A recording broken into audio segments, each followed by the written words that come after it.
The Origins of Gucci, from Florence to Global Fashion Powerhouse. Have you ever wondered how a small leather goods store in Florence became one of the most iconic luxury fashion houses in the world? It's a fascinating story of vision, craftsmanship, and relentless ambition. Gucci's journey from its humble beginnings to becoming a global symbol of style and sophistication is nothing short of remarkable. Today, we're diving deep into how this Italian brand transformed from a small family-run shop into a global fashion powerhouse that defines luxury. It all starts in the heart of Florence, Italy, in 1921. The founder, Guccio Gucci, was born into a family of humble means. His father was a leather craftsman, and Guccio himself worked at a hotel in Paris where he encountered wealthy clientele. It was during his time in Paris that he was struck by the elegance and sophistication of the high society. This exposure ignited a spark in him, and upon returning to Florence, he set out to create something that could cater to the same elite clientele he had met in Paris. Guccio's first shop in Florence sold leather goods, specifically high-quality luggage. His goal was to combine traditional craftsmanship with the luxury aesthetic he had admired in Paris. His products quickly caught the eye of the local elite, who valued both the quality and the exclusivity of Gucci's goods. By blending craftsmanship with a refined sense of style, Gucci's brand began to grow in reputation and demand. But this was only the beginning of a much larger story. In the 1930s, as the brand began to expand, Gucci faced one of its first major challenges. The financial crisis of the time affected many businesses, and Italy, like much of the world, was facing economic turmoil. Gucci, however, remained resilient. The brand's reputation for fine leather craftsmanship and attention to detail allowed it to weather the storm. During this time, Gucci's range of products expanded beyond luggage to include handbags, shoes, and other leather goods. As his business continued to flourish, Guccio's vision started to take root more firmly in the world of high-end fashion. By the late 1940s, Gucci had established itself as a prominent name in Italian fashion. But the brand faced yet another hurdle: counterfeiting. The post-World War II boom in the global economy led to an increase in demand for luxury goods, but also for imitation goods. The unmistakable green-red-green stripe, which would become one of Gucci's most recognizable design elements, was introduced as a way to protect the brand from counterfeiters. It was more than just a stylistic choice. It was a symbol of authenticity and quality, and it quickly became synonymous with luxury. As Gucci's reputation grew internationally, the company continued to innovate. In the 1950s and 1960s, the brand expanded into the United States, opening its first store in New York City in 1953. This marked the beginning of Gucci's journey from being a beloved Italian brand to becoming a global name in luxury fashion. The international expansion was not without challenges, but the allure of Gucci's designs and the prestige associated with the brand allowed it to break into markets across the world. Guccio Gucci's sons, Aldo, Vasco, and Rodolfo, were deeply involved in the business as it grew.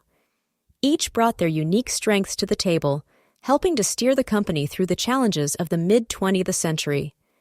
Aldo, in particular, played a pivotal role in expanding Gucci's reach internationally. His vision and business acumen were essential in transforming Gucci from a national treasure into a globally recognized brand. He opened stores in major cities like London and Paris, ensuring that the Gucci name became known worldwide. However, the family dynamics within Gucci were complex. As the company grew, tensions arose between Guccio's sons. This internal conflict became more pronounced in the 1970s and 1980s, as the brand's ownership shifted and disagreements over the company's direction began to surface.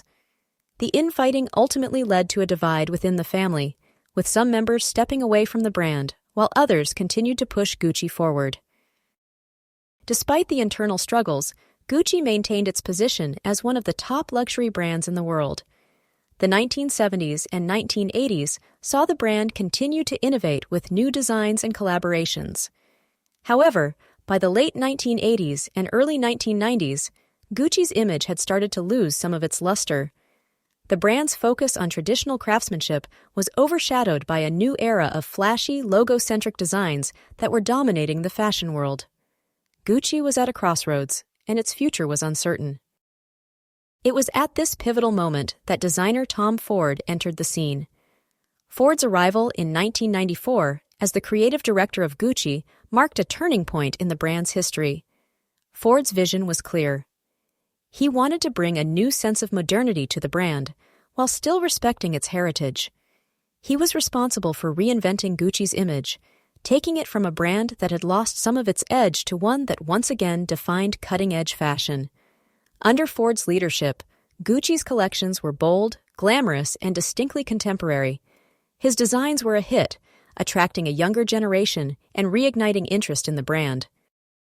By the late 1990s, Gucci was back on top. The brand was once again synonymous with luxury, and its global presence continued to expand. Ford's impact was undeniable, but he wasn't the only one responsible for Gucci's resurgence.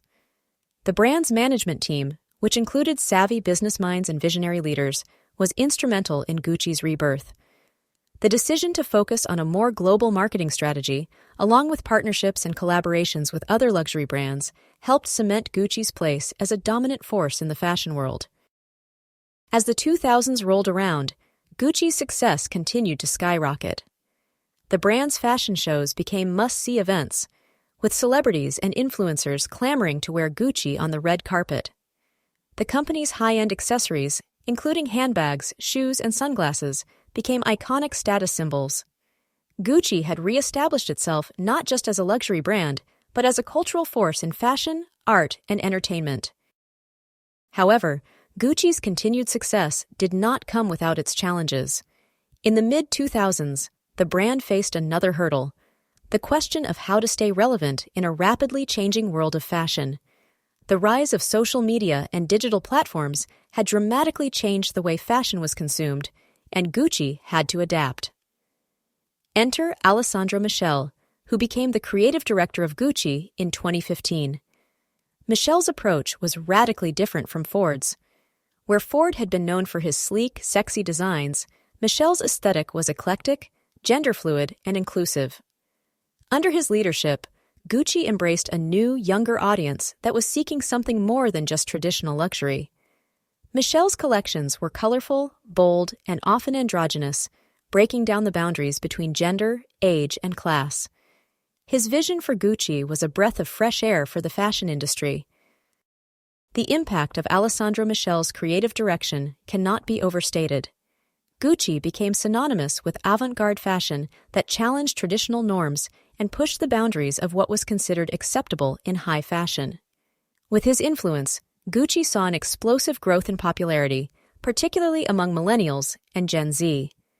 The brand's new aesthetic was reflected in its marketing campaigns, which featured diverse models and celebrated individuality. Gucci became not just a fashion brand, but a symbol of self-expression and inclusivity.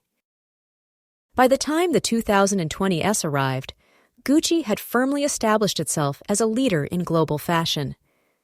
The brand's influence reached far beyond the runway, with collaborations in the world of music, art, and even gaming. Gucci became a cultural touchstone, with its designs appearing in video games, movies, and online communities. Its partnerships with musicians, actors, and influencers helped propel it into new realms of influence and visibility. Despite the challenges, from internal family feuds to shifting market dynamics, Gucci had proven itself to be a resilient brand. It had weathered the storms of economic downturns, changing fashion trends, and fierce competition. Through it all, Gucci remained true to its roots of exceptional craftsmanship and a dedication to quality. The story of Gucci is not just about luxury goods. It's about a relentless pursuit of excellence, innovation, and relevance in an ever-changing world. From its modest beginnings in Florence to its rise as a global fashion powerhouse, Gucci's journey is a testament to the power of vision, passion, and adaptability. What started as a small leather shop in Italy has become an empire of style, sophistication, and cultural influence. With that said, thanks, and until the next time.